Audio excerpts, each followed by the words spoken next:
Entonces,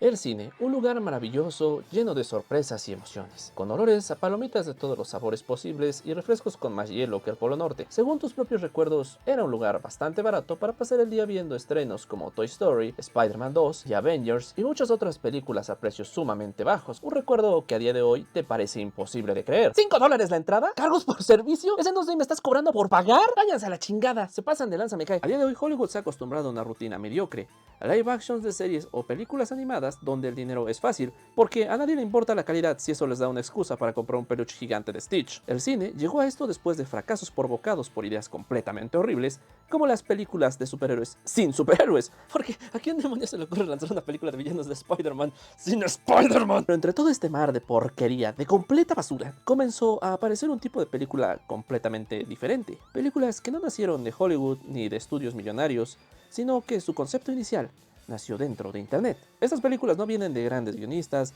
ni de hijos de escritores acomodados, ni de personalidades de Hollywood. Vienen de personas normales, casi tanto como tú o como yo, que un día abrieron un programa o tomaron un lápiz y comenzaron a crear. Hoy vamos a analizar el fenómeno que bien podría cambiar Hollywood para siempre: las películas nacidas en Internet.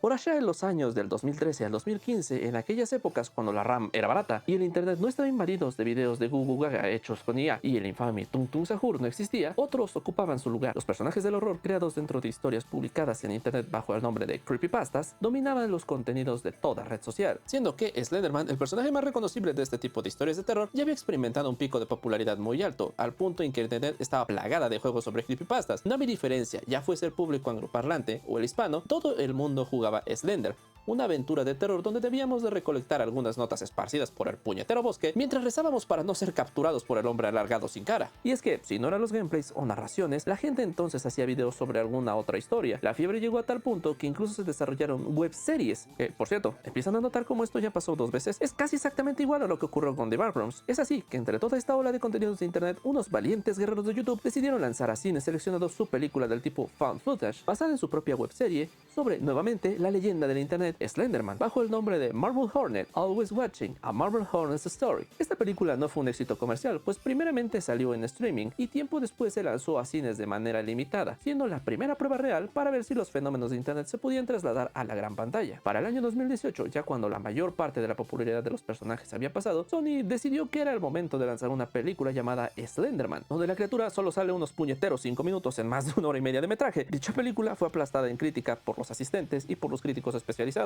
debido a que se basaba en un caso real donde unas niñas usaron a la criatura ficticia como una excusa para lastimar a una tercera, lo que obligó a que Sony recortara muchos pedazos de la película y dejara como resultado un sinsentido narrativo. Como dato curioso, yo llegué a ver esta cosa en cines, gracias a que en mis épocas de preparatoria me gustaba mucho ir al cine con mis amigos. Nuestro veredicto al final de la película fue que era una putísima mierda, que The Slenderman solamente tenía el nombre, así que nos fuimos a comer a una taquería cercana para olvidar lo que habíamos visto, cosa que me había funcionado hasta que tuve que hacer este video.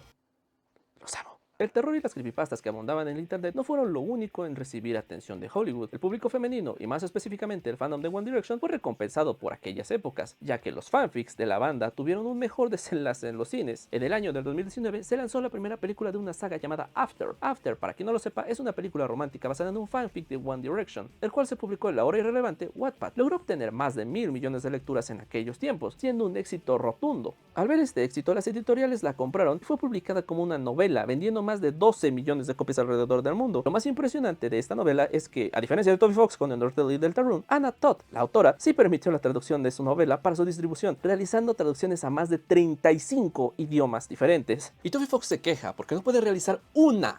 traducción al pendejo español. Slenderman, After y el resto de películas independientes y webseries que vieron la luz entre el año 2013 y hasta el 2024 fueron quienes construyeron los cimientos en los cuales vive hoy el cine independiente, y más concretamente fueron quienes sentaron las bases para que las empresas depositaran su confianza en nuevas propuestas. Y es que sin ellas probablemente hoy no existirían las más grandes sorpresas del cine del año 2026, el más reciente estreno del episodio 9 de The Amazing Digital Circus por parte de la empresa de animación australiana Glitch Studios, y en el terreno del live action, el estreno de la nueva propuesta de horror y suspenso de la productora A24, la cual es hasta hoy la película más exitosa del estudio, The Backrooms sin salida. Cuando uno piensa en animación de internet, si eres angloparlante, probablemente te lleguen recuerdos de series como Edgeworld, ASF The Movie o cortos de Newgrounds, que poco o nada se parecían entre ellos. Y si eres hispano, lo más probable es que te lleguen recuerdos de series como Huevo Cartoon, Don Maquila, Beta la Verge, Doctor Goku, entre muchas otras propuestas que a día de hoy están seguras en el archivo digital de internet. Y es que hay un sinfín de ejemplos de ambos mercados que demostraban aventuras o desventuras de protagonistas muy variados, desde amigos viviendo su día a día a oficinistas que odiaban su vida como esclavos corporativos. Sea como sea, uno los recuerda con cariño por ser parte de su infancia, adolescencia o incluso adultez temprana. Algo que tenían en común todas estas propuestas es que se salían de todo lo que la televisión podía ofrecer, gracias a la falta de ataduras y restricciones que en ese momento no existían en YouTube. Sin embargo, algo que comparten todas estas expresiones artísticas es que fueron cosechando fans a lo largo del mundo gracias al trabajo de los mismos fans y de la masiva exposición que recibían por parte de los usuarios de internet. No fue sino hasta hace poco que de la mano de Glitch Productions una serie invadiría internet. Aprovechando el reciente encierro por la pandemia, mostraba a una bufona, también en un encierro dentro de un circo digital. Pomni, Kinger y compañía habían llegado para marcar la historia en la animación de internet. Con un piloto que supera todas las métricas jamás vistas en esta clase de proyectos, Glitch decidió lanzar todos sus recursos por la ventana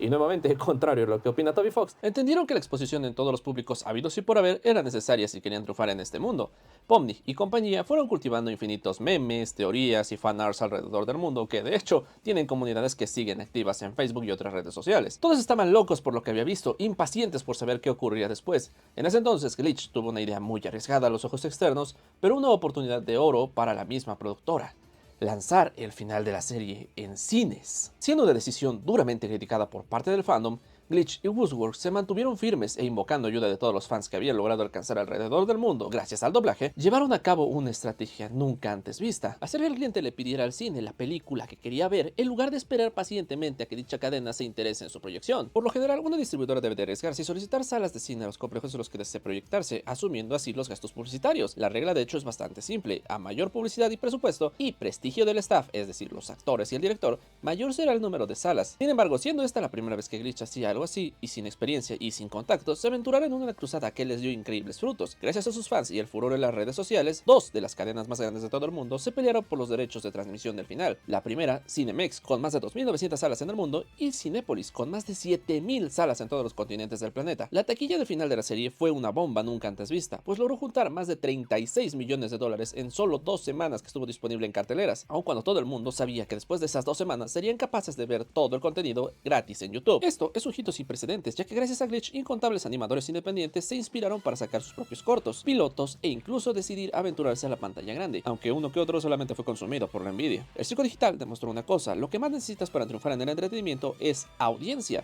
Los números son imprescindibles. A mayor número de espectadores, jugadores o consumidores, mayor será la cantidad de fans que realmente estarán dispuestos a gastar en mercancías o boletos. Pero realmente no importa si ganas dinero con una visita o copia distribuida. No importa si solo compran un peluche una vez en toda su vida o si realmente lo único que hacen es verte, porque siempre habrá una forma en la que buscarán apoyarte, y una de ellas es visitar una sala de cine, puesto que es un pasatiempo al alcance de la mayoría, donde la gente no siente que pierde dinero en ningún momento y donde puedes dar una experiencia que el streaming y las pantallas convencionales no te permiten. Aunque bueno, también está el caso contrario de La Familia del Barrio, serie mexicana que fracasó con apenas $50,000 de recaudación, pero eso ya lo veremos en otra ocasión. The Backrooms, una película dirigida por un youtuber, hoy director y artista de efectos especiales, llamado King Pixels, quien por alguna razón siempre le hace notar su corta edad de 21 años como su aspecto más destacable, ignorando al punto del desprecio su trabajo en su webserie del tipo found footage disponible en YouTube. El concepto de Backrooms no fue creado por Kane, pues en realidad empezó hace ya casi 7 años en internet, pues para ser más exactos, el día 12 de mayo del año 2019 se comenzó un hilo de imágenes inquietantes, y entre todas las respuestas anónimas dentro de 4chan se comenzaron a colocar imágenes acerca de lugares que les causaban incomodidad a los internautas por su aspecto lúgubre y extraño ambiente. Entre ellas, de hecho, se pueden notar escenarios que después aparecerían dentro de los cortos de terror analógico de Kane. Así, tratándose de un trabajo colaborativo, una persona anónima hasta la fecha colocó la siguiente descripción.